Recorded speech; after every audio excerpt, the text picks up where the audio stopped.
Hello friends, last વિડીયોમાં તમે બે ફંક્શન ભણેલા છો, બરાબર.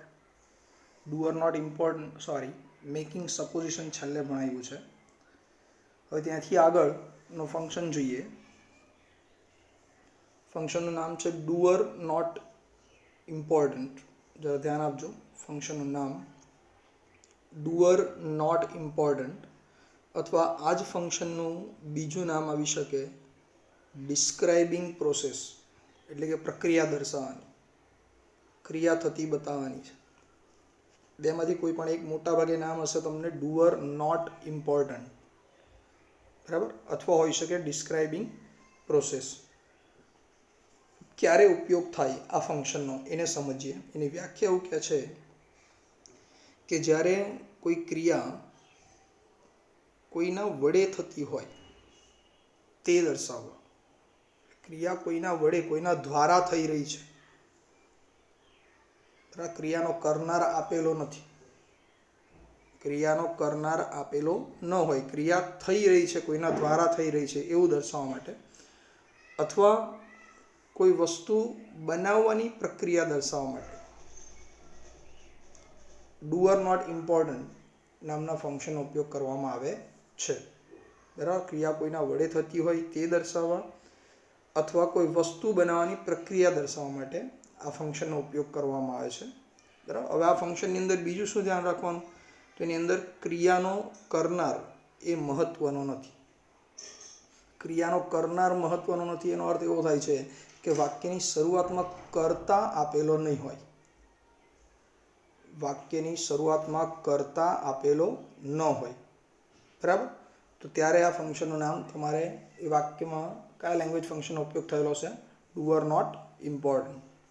ઓકે ફ્રેન્ડ્સ, જરા વ્યાખ્યાને ફરીવાર જોઈ લો, સમજી લો. કોઈના વડે થતી ક્રિયા કે કોઈના દ્વારા થતી ક્રિયા દર્શાવેલી હોય, કોઈ વસ્તુ બનાવવાની પ્રોસેસ બતાવેલી હોય, પ્રક્રિયા બતાવેલી હોય, અથવા જે ક્રિયામાં ક્રિયાનો કરનાર મહત્વનો ન હોય, ટૂંકમાં વાક્યની શરૂઆતમાં કર્તા આપેલો ન હોય, ક્રિયાનો કર્તા આપેલો ન હોય, તો ત્યારે આ લેંગ્વેજ ફંક્શનનો, એટલે કે ડુ ઓર નોટ ઇમ્પોર્ટન્ટ અથવા ડિસ્ક્રાઇબિંગ પ્રોસેસ નામના ફંક્શનનો ઉપયોગ થાય છે.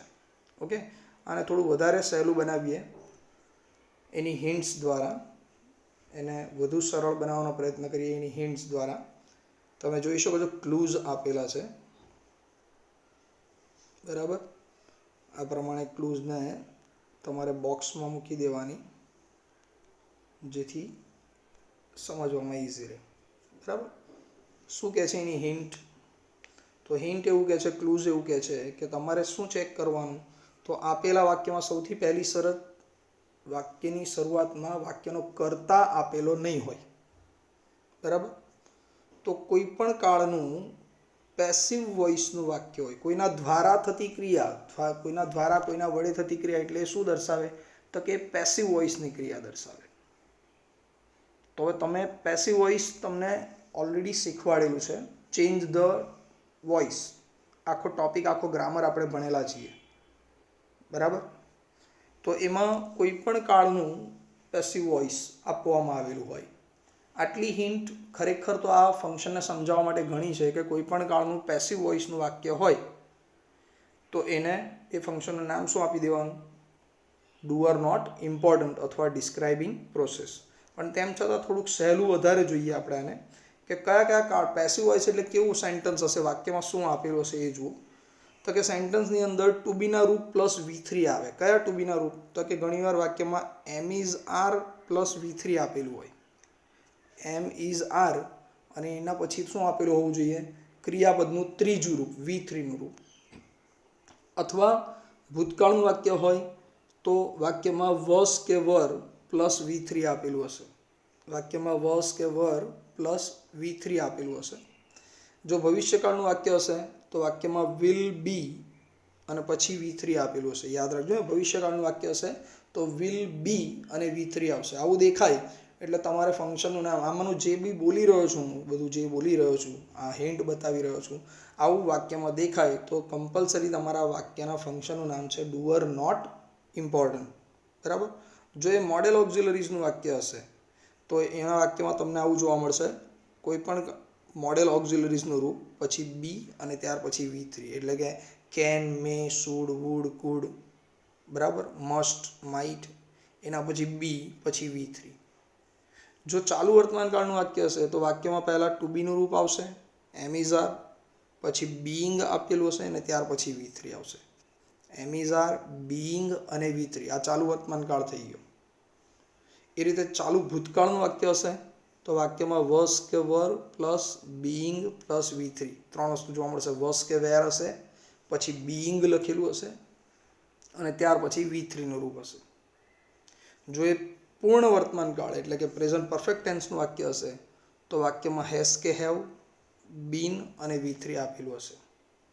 હેઝ કે હેવ, બીન અને પછી V3. જો એ પૂર્ણ ભૂતકાળનું વાક્ય હશે તો વાક્યમાં હેડ, બીન અને V3 હશે. હેડ, બીન અને V3 હશે. અને જો એ પરફેક્ટ મોડેલ ઓક્ઝિલરીઝનું વાક્ય હશે તો વાક્યમાં મોડેલ ઓક્ઝિલરીઝનું રૂપ હેવ, બીન અને V3.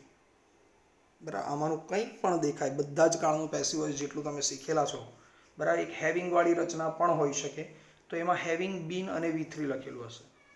બરાબર, આમાંનું કંઈ પણ દેખાય, તમને કોઈ પણ હિન્ટ દેખાય તો તમારા વાક્યના ફંક્શનનું નામ હશે ડુ ઓર નોટ ઇમ્પોર્ટન્ટ અથવા ડિસ્ક્રાઇબિંગ પ્રોસેસ. બરાબર, એકવાર પાછો બોલું છું, સમજાવું છું. વાક્ય પેસિવ વોઇસનું હોવું જોઈએ, વાક્યની શરૂઆતમાં કર્તા ન હોય. બરાબર, એ ઉપરાંત પેસિવ વોઇસના વાક્યમાં જે તમે શીખેલા છો કે બાય પ્લસ કર્તાનું કર્મ આવે પેસિવ વોઇસની રચનામાં, તો એ અહીંયા આ વાક્યમાં નહીં આવશે. બાય પ્લસ કર્તાનું કર્મ આપેલું હોવું નહીં જોઈએ. યાદ રાખજો, ક્રિયાનો કરનાર મહત્વનો નથી, આ ધ્યાન રાખવાનું વાક્યમાં. તો શું ચેક કરવાનું, ખાલી આટલું ચેક કરવાનું. Am is are plus V3, was કે વેર પ્લસ V3 દેખાય. ભવિષ્યકાળ હશે તો will be plus V3, modal auxiliaries હશે તો મોડેલ ઓક્ઝિલરીઝનું રૂપ બી અને V3. ચાલુ વર્તમાનકાળ હશે તો એમ ઇઝ આર, બીઈંગ અને V3. ચાલુ ભૂતકાળનું વાક્ય હશે તો વોઝ કે વેર, બીઈંગ અને V3. પૂર્ણ વર્તમાનકાળ હશે તો હેઝ કે હેવ, બીન અને V3. પૂર્ણ ભૂતકાળ હશે તો હેડ, બીન અને V3. પરફેક્ટ મોડેલ ઓક્ઝિલરીઝ હશે તો મોડેલ ઓક્ઝિલરીઝનું રૂપ હેવ, બીન અને V3. આમાંનું કંઈ પણ તમને દેખાય છે તો તમારા વાક્યના ફંક્શનનું નામ છે ડુ આર નોટ ઇમ્પોર્ટન્ટ. એક ઇમ્પોર્ટન્ટ વસ્તુ, સેન્ટન્સમાં જે વાક્ય આપેલું હશે પેસિવ વોઇસનું એમાં બાય પ્લસ કર્તાનું કર્મ આપેલું નહીં હોય, આ ખાસ ધ્યાન રાખવાનું. બરાબર, તો હવે થોડાક એક્ઝામ્પલ વડે સમજીએ આને.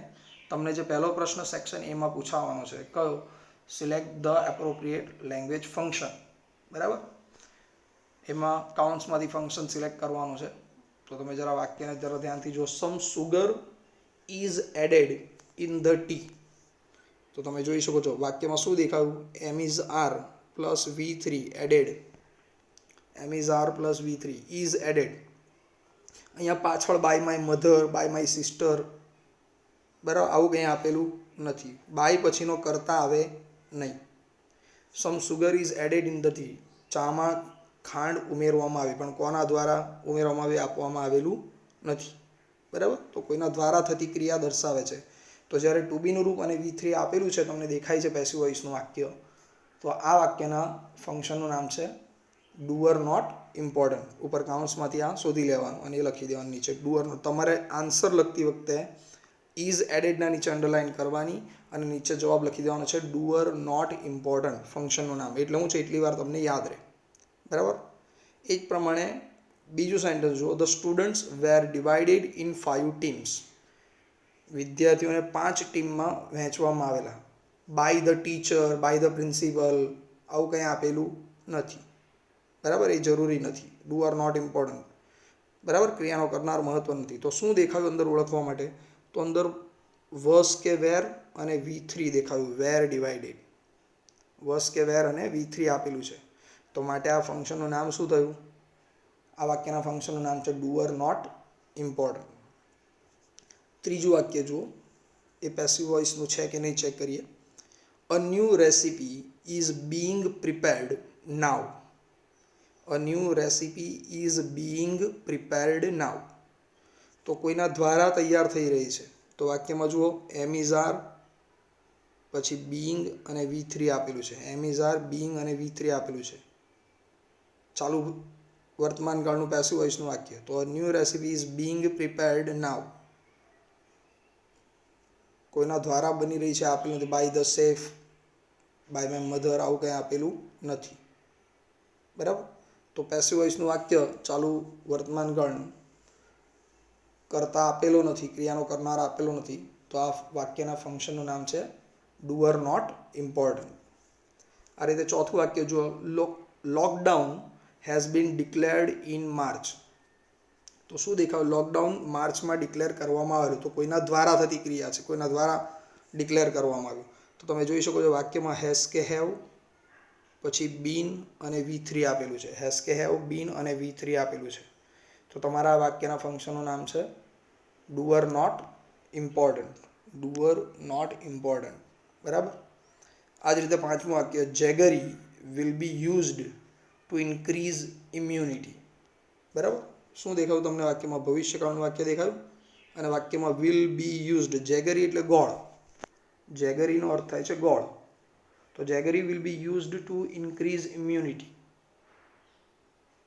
તો કોઈના દ્વારા ઉપયોગ કરવામાં આવશે. બરાબર. ઇમ્યુનિટી વધારવા માટે ગોળનો ઉપયોગ થશે, કરવામાં આવશે. તો કોઈના દ્વારા થતી ક્રિયા છે. પેસિવ વોઇસનું વાક્ય છે ભવિષ્યકાળનું. માટે આ વાક્યના લેંગ્વેજ ફંક્શનનું નામ છે ડુઅર નોટ ઇમ્પોર્ટન્ટ. આ જ પ્રમાણે તો આ થયું તમારું બ્રેકેટમાંથી જે ફંક્શન શોધવાનું છે એની વાત. આવો જ બીજો પ્રશ્ન, રિસ્પોન્ડ ધ ડાયલોગ, એને સમજીએ. વાક્યને જોજો અને આન્સર સમજવાનો શોધવાનો પ્રયત્ન કરજો. તમને આ પ્રમાણે select and write the correct response સૂચના આવશે. અહીંયા ફર્સ્ટ એક્ઝામ્પલને શીખીએ. ક્રિશાનો ડાયલોગ છે, what will be there in the oral exam. What will be there in the oral exam. જે મોડે પરીક્ષા પૂછવાની છે એમાં શું પૂછવામાં આવશે, શું હશે? તો વિશ્વાના ડાયલોગમાં ખાલી જગ્યા આપવામાં આવેલી છે અને બ્રેકેટની અંદર કાઉન્ટ્સમાં ફંક્શનનું નામ આવશે. બ્રેકેટમાં ફંક્શનનું નામ આવશે ડુઅર નોટ ઇમ્પોર્ટન્ટ. હવે જ્યારે આ રીતે આપવામાં આવે ફંક્શનમાં ડુઅર નોટ ઇમ્પોર્ટન્ટ, તો આગળ તમને વિડીયો તમે જોયા જ છે, આગળ બીજા ફંક્શન શીખેલા જ છે ઘણા બધા. તો એમાં સમજાવ્યું જ છે કે આપણા માટે મહત્ત્વનું કોણ બોલે છે, શું બોલે છે એ મહત્ત્વનું નથી. માત્ર શું જોવાનું, બ્રેકેટમાં કયું ફંક્શન આપ્યું છે અને એની હિન્ટ યાદ કરી લેવાની. તો ડુઅર નોટ ઇમ્પોર્ટન્ટ લખ્યું હોય એટલે હવે આપણે શું યાદ કરવાનું? તો કે વાક્યમાં પેસિવ વોઇસનું વાક્ય શોધવાનું છે. 4 ઓપ્શન આપેલા છે, એમાં પેસિવ વોઇસનું વાક્ય શોધવાનું છે. અને કાળજી શું રાખવાની? તો કે સેન્ટેન્સમાં બાય પ્લસ કરતા હોવો જોઈએ નહીં. બરાબર. એ ઓપ્શન તમારો આન્સર. ચલો પહેલું વાક્ય જુઓ, teacher will ask us to read any lesson. તો આ તો સાદું ભવિષ્યકાળનું વિધાન વાક્ય છે. ટીચર કરતા આગળ આપેલો છે. બરાબર. જ્યારે આપણું તો ડુઅર નોટ ઇમ્પોર્ટન્ટ ફંક્શન કીધું છે તો એમાં કરતા હોય જ નહીં, એટલે આ ઓપ્શન ખોટો. બીજું છે, we should show her our homework. તો અહીંયા પણ વી કરતા આગળ આપી દીધો છે, વિધાન વાક્ય છે. બરાબર. તો એ પણ આન્સર નથી. ત્રીજો option, C option, we must show our homework to her. Must અહીંયા ફરજિયાત પણ આપેલું છે, નેસેસિટી આપી છે. આપણે જરૂર છે ડુઅર નોટ ઇમ્પોર્ટન્ટનું, એટલે સી વિકલ્પ પણ આવે નહીં. તો હવે ચોથો વિકલ્પ, ડી વિકલ્પ ચેક કરીએ. We are asked to speak some sentences on any topic. We are asked. વાક્યમાં શું દેખાયું? તો કે વાક્યમાં ટુ બીનું રૂપ અને V3 દેખાયું. Are asked, am is are plus V3 દેખાયું.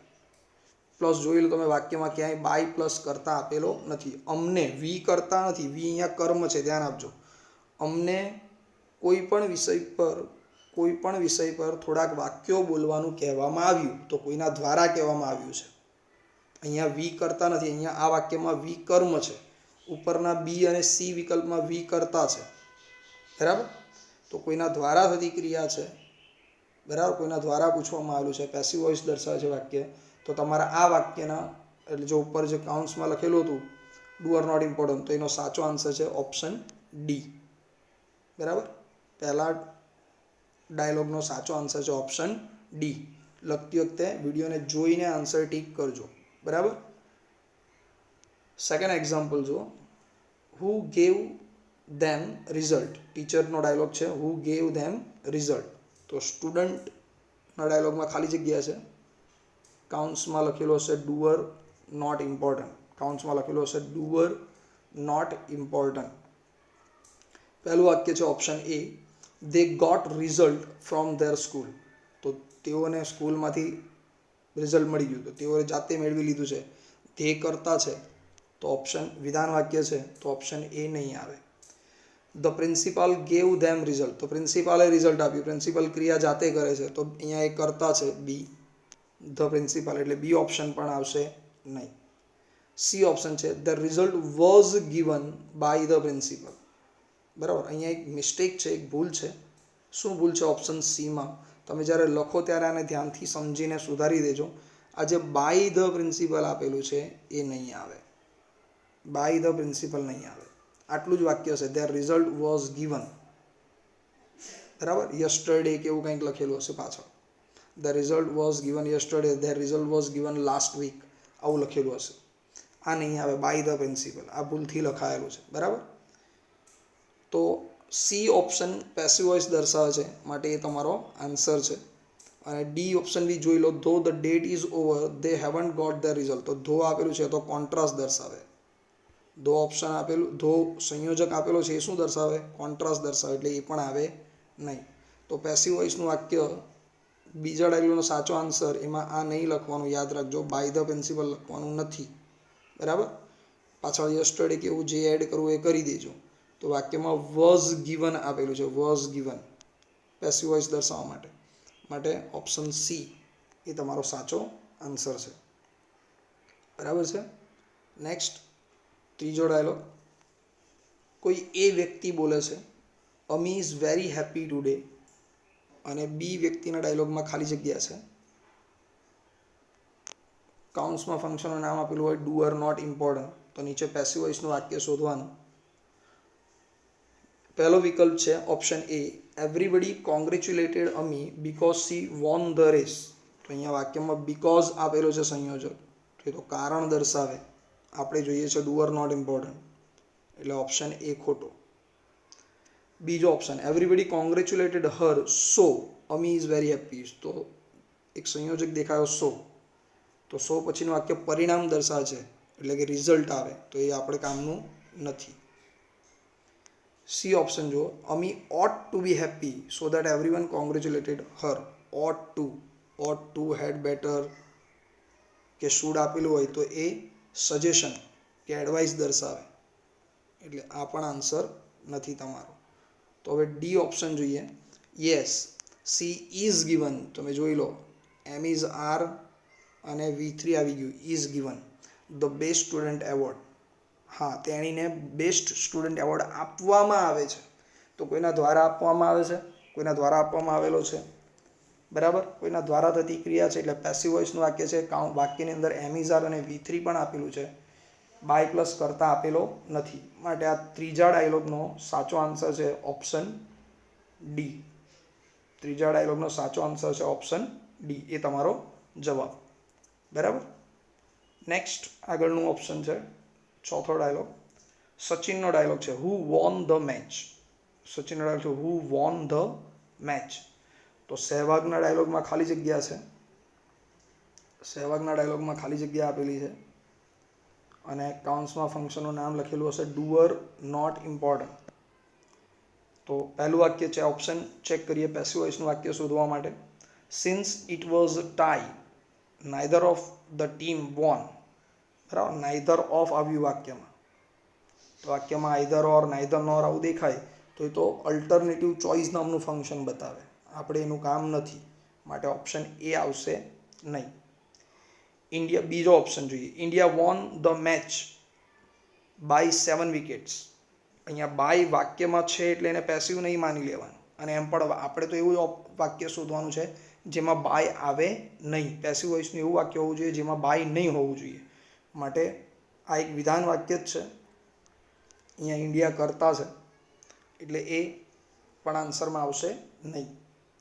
સી ઓપ્શનમાં if Sachin had not played well. હવે આખું વાક્ય વાંચવાની કંઈ જરૂર જ નથી, વાક્યમાં ઇફ હેડ આપેલું છે, તો વાક્યમાં ઇફ હેડ આવે એટલે એ તો શું દર્શાવે? કન્ડિશન દર્શાવે.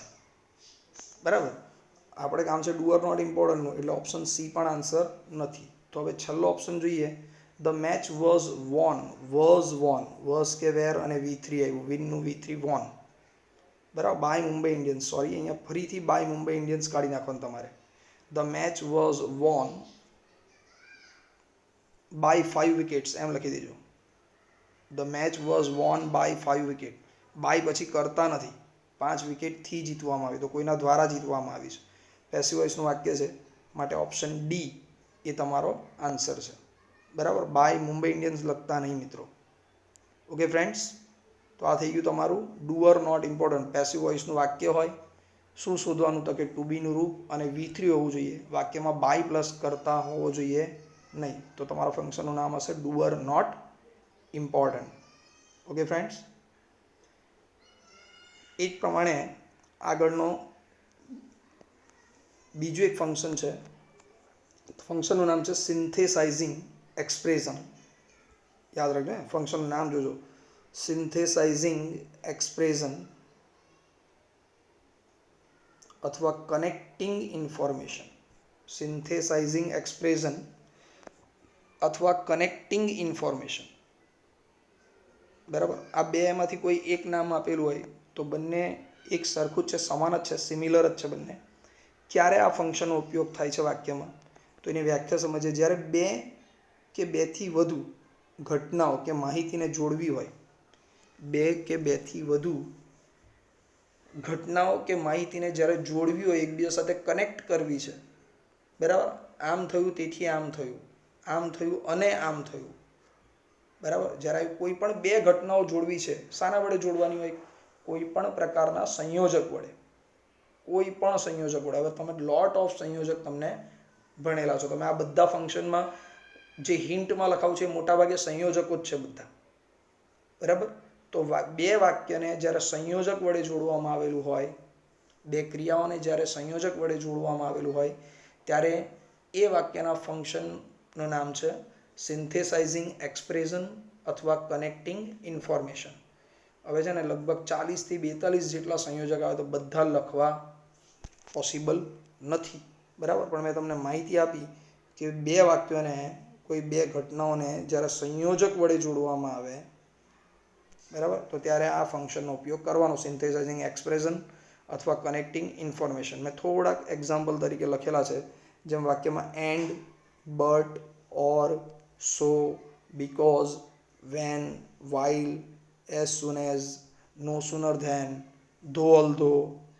બરાબર, પછી સો ધેટ, ટુ, આવા બધા જે સંયોજકો આવે, તો એ શું દર્શાવે છે? એ સિન્થેસાઇઝિંગ એક્સપ્રેશન અથવા કનેક્ટિંગ ઇન્ફોર્મેશન નામનું ફંક્શન દર્શાવે છે. તો જરાક એક્ઝામ્પલને સમજીએ. સહેલું જ છે, ફક્ત સંયોજક શોધવાના. તમારી પહેલી સૂચના છે select the appropriate language function.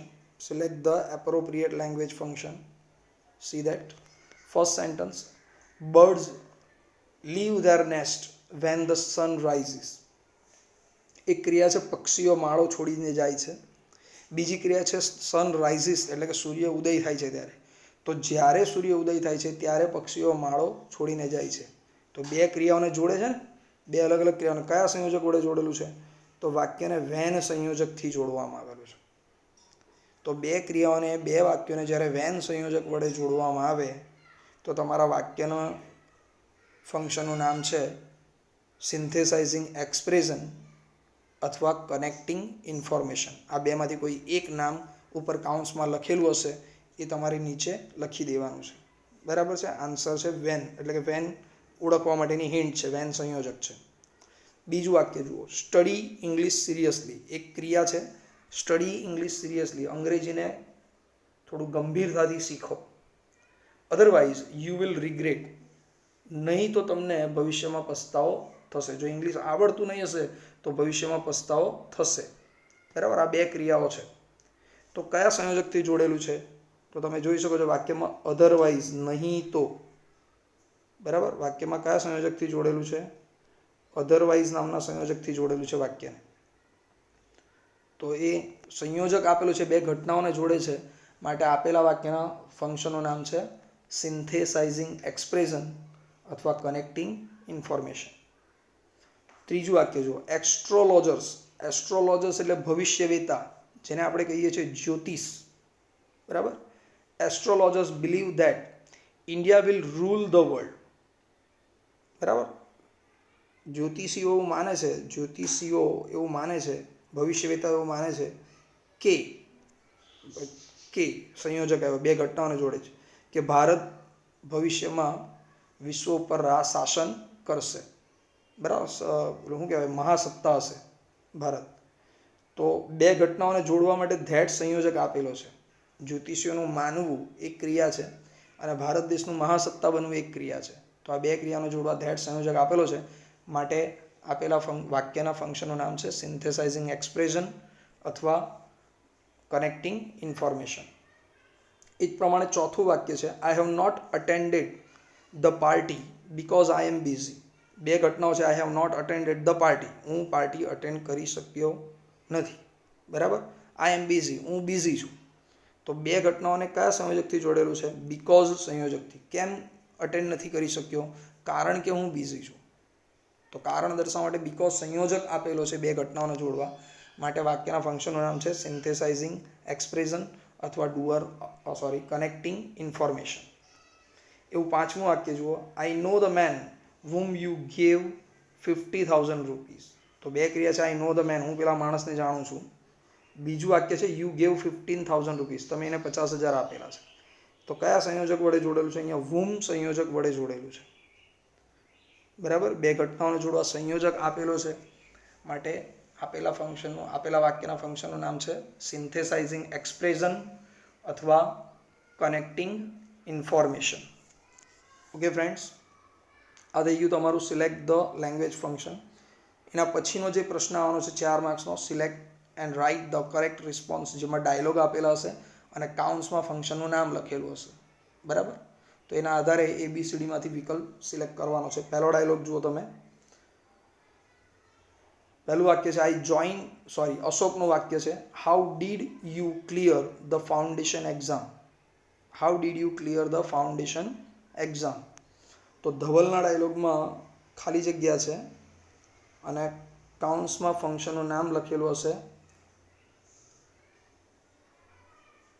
Expression સિન્થેસાઇઝિંગ અથવા કનેક્ટિંગ ઇન્ફોર્મેશન. આ બેમાંથી કોઈ એક નામ લખેલું હશે. તો સંયોજકથી જોડેલું વાક્ય શોધવાનું. પહેલો વિકલ્પ જુઓ, આઈ join one of the best coaching classes. One of the આપ્યું છે તો વન ઓફ ધ તો શું દર્શાવે? ડિગ્રી દર્શાવે. તો ડિગ્રીવાળું વાક્ય હોય તો એ આપણા કામનું નથી, આપણે કમ્પેરિંગ નથી જોઈતું, બરાબર. બી ઓપ્શન જુઓ, આઈ વર્કડ હાર્ડ. એક જ ક્રિયા આપી છે, અહીંયા તો બે ક્રિયા હોવી જોઈએ એટલે ઓપ્શન બી પણ આવવાનો નથી. ત્રીજું પણ જુઓ, it was my good luck. તો એક જ વાક્ય છે, વિધાન વાક્ય છે, એક જ ક્રિયા આપી છે એટલે એ પણ આવીને અહીંયા તો બે ક્રિયા હોવી જોઈએ, બે અથવા બેથી વધારે હોવી જોઈએ, બરાબર. તો ડી ઓપ્શન જુઓ, આઈ join one of the best coaching classes and, કયો સંયોજક આવ્યો વાક્યમાં? And work hard to clear foundation exam, બરાબર. બે ક્રિયા આપેલી છે કે મેં સૌથી બેસ્ટ કોચિંગ ક્લાસ જોઈન કરેલો છે અને મેં ફાઉન્ડેશનની એક્ઝામ માટે ખૂબ જ સખત મહેનત કરેલી છે એને પાસ કરવા માટે. તો અને સંયોજકથી વાક્ય જોડેલું છે. તો તમારું જે ફંક્શન છે કાઉન્ટ્સમાં જે લખેલું છે ઉપર ધવલના ડાયલોગમાં, કનેક્ટિંગ ઇન્ફોર્મેશન લખેલું આવશે એક્ઝામમાં અથવા સિન્થેસાઇઝિંગ એક્સપ્રેશન લખેલું આવશે. તો ત્યારે ઓપ્શન ડી આ ડાયલોગનો સાચો આન્સર છે. ઓપ્શન ડી, બરાબર, is the correct answer. Now next second sentence જુઓ. વિરલનો ડાયલોગ છે, what did you do to win the game. What did you do to win the game. તો રામના ડાયલોગમાં ખાલી જગ્યા છે અને કાઉન્ટ્સમાં ફંક્શનનું નામ તમને ખબર જ છે કનેક્ટિંગ ઇન્ફોર્મેશન અથવા સિન્થેસાઇઝિંગ એક્સપ્રેશન એવું લખેલું હશે. તો પહેલો વિકલ્પ છે I have join the coaching classes. I have joined the coaching classes. Simple સાદું એક જ ક્રિયા આપેલી છે એટલે આ આન્સર આવશે નહીં. ઓપ્શન એ તમારો આન્સર નથી. બીજું વાક્ય, the game can be won with hard work only. તો કેન બી વોન પેસિવ વોઇસનું વાક્ય થઈ ગયું. આ કેન બી વોન આપેલું છે, પેસિવ વોઇસનું વાક્ય છે. આપણે ડુઅર નોટ ઇમ્પોર્ટન્ટનું કામ નથી એટલે આ પણ નહીં આવે. ઓપ્શન સી જુઓ, ઇન્ડિયાઝ બેસ્ટ કોચ ગીવ્સ મી કોચિંગ. તો બેસ્ટ એ પેસિવ વોઇસનું વાક્ય, ડિગ્રીનું વાક્ય આવ્યું, બરાબર. તો ડિગ્રીનું વાક્ય આવે માટે આ પણ આન્સર તમારો આવશે નહીં, બરાબર. તો ઓપ્શન સી પણ નથી તમારો આન્સર. તો હવે છેલ્લો ઓપ્શન જોઈએ. આઈ પ્રેક્ટિસ્ડ મોર. એક ક્રિયા છે, હું ખૂબ જ હું પ્રેક્ટિસ કરતો હતો. So I could win the game. તેથી હું ગેમ જીતી શક્યો. તો બે ક્રિયા છે, એક તો અમારી પ્રેક્ટિસ કરવી ને બીજી ક્રિયા છે ગેમને જીતવી. તો બે ક્રિયાઓને સો સંયોજક વડે જોડેલું છે. માટે ઓપ્શન ડી, બીજા ડાયલોગમાં ઓપ્શન ડી એ કનેક્ટિંગ ઇન્ફોર્મેશન કે સિન્થેસાઇઝિંગ એક્સપ્રેશન દર્શાવે છે. તો આ સાચો આન્સર છે. આ જ પ્રમાણે ત્રીજો ડાયલોગ જુઓ. ત્રીજો ડાયલોગ, પરીનો dialogue. whose message was not sent. whose message was not sent. why. પરેશનો ડાયલોગ છે, એમાં ખાલી જગ્યા છે અને કાઉન્ટ્સમાં લખેલું હશે એક્સપ્રેસિંગ, સિન્થેસાઇઝિંગ અથવા કનેક્ટિંગ ઇન્ફોર્મેશન. તો આમાં પહેલું વાક્ય છે Kavya did not send the message. સાદું વાક્ય, કાવ્ય કરતા આપેલો છે, એક જ ક્રિયા, આન્સર નહીં આવે આ તમારો. બીજું વાક્ય Kavya send message to her friend. તો અહીંયા પણ એક જ ક્રિયા આપેલી છે એટલે આ પણ નહીં આવે. C option, Kavya's message was not sent. કાવ્યાના મેસેજ મોકલવામાં આવ્યા નથી. Because of insufficient balance. તો બીકોઝ ઓફ સંયોજક છે, ફ્રેશ પ્રેપોઝિશનનો સંયોજક કહેવાય. ઇનસફિશિયન્ટ બેલેન્સ છે, બે ક્રિયા થઈ. એક તો મેસેજ મોકલવામાં નથી આવ્યો, બીજી ક્રિયા છે બેલેન્સ પૂરું નથી. તો બેલેન્સ પૂરું ન હોવાના કારણે મોકલવાનું. તો એક સંયોજક વડે વાક્ય જોડેલું છે માટે સિન્થેસાઇઝિંગ એક્સપ્રેશન કે કનેક્ટિંગ ઇન્ફોર્મેશન દર્શાવવા માટે અહીંયા બીકોઝ ઓફ સંયોજક આપેલું છે. માટે ઓપ્શન સી એ આ ત્રીજા ડાયલોગનો આન્સર છે. છતાં ચોથો ડાયલોગ બી જોઈ લો, D, she sent her message to her friend. તો આ પણ એક જ ક્રિયા આપેલું છે એટલે એ પણ તમારો આન્સર નથી. ચોથો ડાયલોગ, કોઈ એ વ્યક્તિ બોલે છે who are going to help Ajay. Who are going to help Ajay. તો બી વ્યક્તિના ડાયલોગમાં ખાલી જગ્યા છે, કાઉન્ટ્સમાં એક્સપ્રેશન, સિન્થેસાઇઝિંગ એક્સપ્રેશન કે પછી કનેક્ટિંગ ઇન્ફોર્મેશન આપેલું હોય. સંયોજકવાળું વાક્ય શોધવાનું. ઓપ્શન એ જુઓ, નો બડી is going to help Ajay. તો નો બડી આપેલું છે, એક જ ક્રિયા આપેલી છે, ઓપ્શન નહીં આવે, તમારો આન્સર નથી. બી ઓપ્શન જો, Meera, Abhay and Rupesh are going to help Ajay. અહીંયા પણ એક જ ક્રિયા છે, એક જ ક્રિયા આપેલી છે. આ 3-4 જણા મળીને મદદ કરશે એટલે એ પણ નહીં આવે.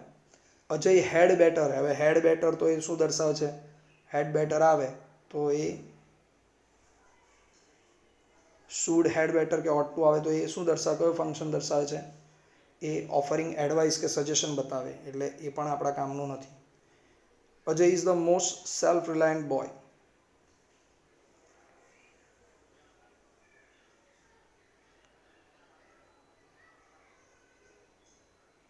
Ajay is the most self-reliant boy.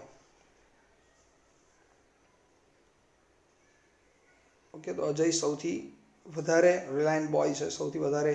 Sorry, એક સેકન્ડ. અહીંયા ઓપ્શન બી ને ધ્યાનથી જોઈ લો. ઓપ્શન બીમાં એન્ડ સંયોજક આપેલો છે. Meera, Abhay and Rupesh are going to help Ajay. છેલ્લામાં તો છે જ નહીં, એ બી ડિગ્રીનું વાક્ય છે. તો ચોથા ડાયલોગમાં ઓપ્શન બી એ તમારો આન્સર છે. ઓકે ફ્રેન્ડ્સ, જરા ધ્યાનથી વિડીયોને જોઈ લેજો, બરાબર. અને તમારે હોમવર્કમાં આના જે પિક સેન્ડ કરીશ એ તમારે લખી દેવાનું છે. ઓકે ફ્રેન્ડ્સ, હજી ફંક્શન છે આગળ થોડાક બીજા, એ નેક્સ્ટ વિડીયોમાં તમને સમજાવીશ. આટલું તમારે લખી દેવાનું છે. આન્સર ટીક કરવા માટે એકવાર ફરીથી ધ્યાનપૂર્વક શાંતિથી વિડીયોને જોવાનો, પોઝ કરવાનો અને જે આન્સર ટીક કરેલા હોય એ પ્રમાણે આન્સર ટીક નોટબુકમાં કરી દેવાના, બરાબર, જેથી જ્યારે પ્રેક્ટિસ કરવી છે તો એની યોગ્ય માહિતી મળે. Okay friends, by.